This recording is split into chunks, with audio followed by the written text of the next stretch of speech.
இந்த வீடியோவில் நம்ம என்ன பார்க்க போகிறோம் அப்படின்னு சொல்லி பார்த்தீங்கன்னா, முட்டையோட வெள்ளைக்கருவில் தோசை ஊற்ற போகிறோம். அதாவது தோசை மேலே வெள்ளைக்கருவை போட்டு நம்ம தோசை ஊற்ற போகிறோம். அதுக்கு 2 கரண்டி மாவு எடுத்து தோசைக்கல்லில் நல்லா ஊற்றிக்கோங்க. அதுவும் கொஞ்சம் மொத்தமாக ஊற்றிக்கோங்க. அதுக்கப்புறமேட்டு நம்ம வேக வச்சுருந்த முட்டையை அந்த வெள்ளைக்கருவை மட்டும் எடுத்து நல்லா கட் பண்ணி குட்டி குட்டியாக கட் பண்ணி எடுத்துக்கோங்க.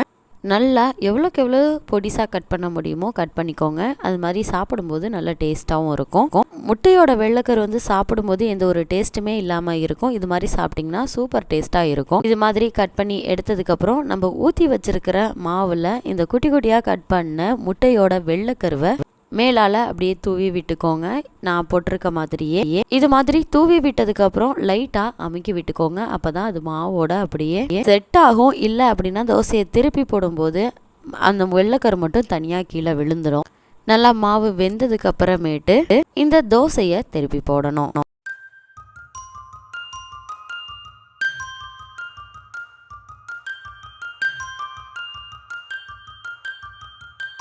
இப்போ மாவு நல்லா ஓரளவுக்கு மேலே வெந்துருச்சு. அதுக்கப்புறமேட்டு தோசையை திருப்பி போட்டுக்கோங்க.